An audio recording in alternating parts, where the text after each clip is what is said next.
안녕하십니까, 이성민 목사입니다. 오늘은 1월 28일 목요일 순종은 나의 한계를 뛰어넘습니다 라는 제목으로 함께 은혜를 나누도록 하겠습니다.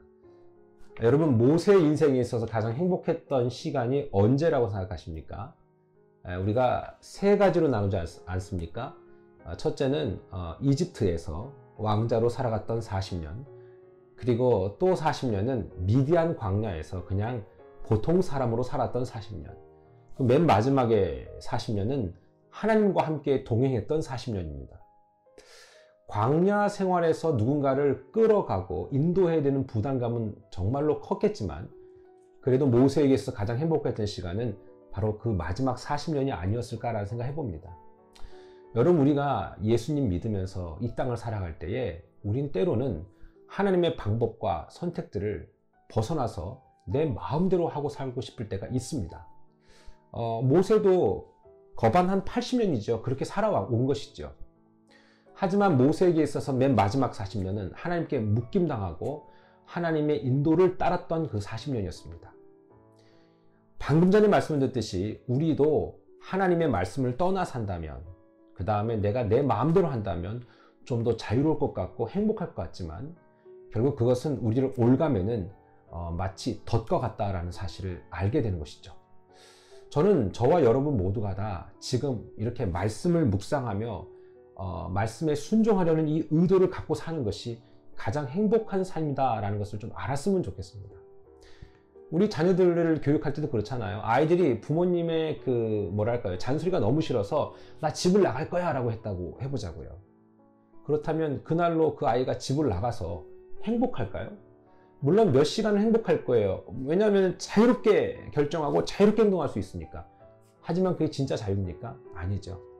얼마 못 가서 인생을 망치게 되거나 혹은 더 큰 아픔을 경험하게 되는 그런 기록을 낳지 않겠어요? 그런 사연을 낳지 않겠어요? 저는 그런 의미에서 저도 마찬가지고 여러분도 마찬가지고 우리가 이렇게 말씀을 붙들고 하나님 안에 있는 이 시간이 정말 가장 행복한 시간이다 라는 것을 알았으면 좋겠습니다. 오늘 보니까 1절에 내가 너를 바로에게 신같이 되게 하였은즉 라고 말씀하십니다. 이게 뭐냐면 우리가 하나님 안에 있을 때요, 그때가 모든 사람들에게 인정받을 만한 멋진 모습이라는 거예요. 왠지 초라해 보이는 것 같고 아닌 것 같고 내가 볼 때는 조금 더 화려할 수 있다라고 생각할지 모르겠지만 그렇지 않아요. 주님 안에 있을 때가 가장 화려할 때예요. 초라할 때가 아니란 말이죠. 모세도 지난 40년, 80년 동안 있었던 시간보다 하나님과 함께 했던 그 시간이 가장 화려했던 시간이었던 거예요. 심지어 하나님은 어떻습니까? 모세를 바로 그 당시 이집트의 절대 권력 앞에서 신과 같게 하겠다, 하나님처럼 보이게 하겠다라고 얘기하지 않았습니까? 자, 그러면서 그렇게 순종하려는 사람에게, 그런 우리들에게 하나님이 약속한 게 있어요. 바로 2절이에요. 뭡니까? 이 모세의 삶을, 모세의 사역을 도왔던 사람이 바로 형 아론이었습니다. 근데 이 아론이 어떤 것들을 도왔어요? 대언을 했죠. 대신 도왔다는 거예요. 모세는 말이 어눌하다라고 얘기했습니다. 왜 그랬는지 모르겠어요. 너무 떠나온 지가 오래돼서 그런지, 그가 태어날 때부터 성격적으로 그랬는지. 근데 후자는 아닌 것 같아요. 왜냐하면 나중에 리더십을 발휘할 때는 정말 무섭게 발휘했거든요. 그러니까 원래 말 못한 사람 아니에요. 언어를 잃어버린 거 아니었을까? 이집트 언어를 추측해봅니다. 자, 문제는 뭡니까? 그런데 하나님은 거기에 걸맞는 사람을 붙여주겠다는 것이죠. 여러분, 순종하기만 하세요. 순종하려는 마음만 가지면 하나님이 사람 붙여준다니까요. 사람 붙여줘요. 근데 그런 어떤 탄탄대로를 걷게끔만 하시진 않아요. 왜냐하면 오늘 3절에 보면 재미난 표현이 있어요. 내가 바로의 마음을 완악하게 하고 내 표징과 내 이적을 내 애굽 땅에서 많이 행할 것이다. 그게 뭐냐면 바로라는 그 절대 권력을 하나님이 핸들링 하는데, 이집트 사람들에게나 이스라엘 사람들에게나 하나님이 얼마나 대단한 존재인지를 보여주려면 이 사람 마음 악하게 만들어야 되는 거예요. 성경에 엄밀히 말하면 하나님이 그 사람 앞에 악을 심어놓은 게 아니라 그가 마음대로 하도록 내어뒀다라는 표현이 있어요. 그러니까 파라오가 그렇게 마음대로 행동했지만 그 결론은 뭐냐? 하나님의 의도가 하나 숨어 있다는 것입니다. 즉 하나님의 살아계심을 이집트 사람들에게, 그 다음에 이스라엘 사람들에게 모두에게 다 보여주기 위한 하나의 과정이었던 것이죠.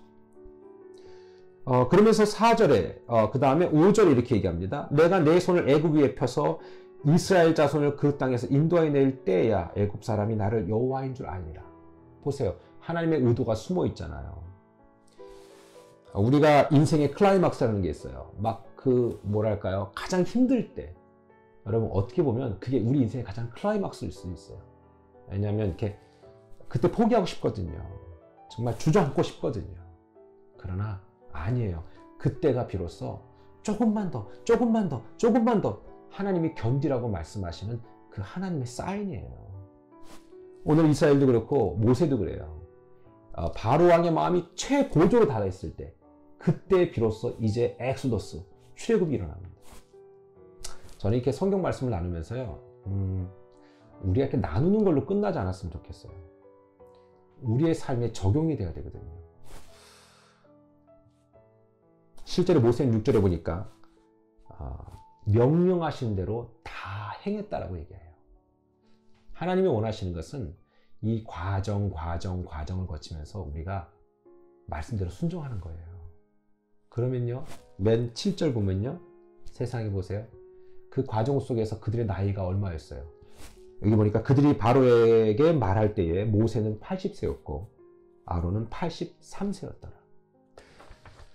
순종함에 있어서 제한은 없습니다. 우리가 순종을 선택함에 있어서 이유와 핑계는 없습니다. 그때나 지금이나 80세는 적은 나이가 아닙니다. 그 다음에 83세도 동일하게 적은 나이가 아닙니다. 물론 120살까지 살았다고 하지만 그래도 부담스러운 나이인 것은 확실합니다. 하지만 모세는 순종했습니다. 그럴 때에 그들의 나이가 80세고 형의 나이는 83세였습니다. 여러분, 순종은 나의 한계를 뛰어넘습니다. 오늘도 그 한계를 뛰어넘는 멋진 삶이 되기를 주님의 이름으로 축원합니다.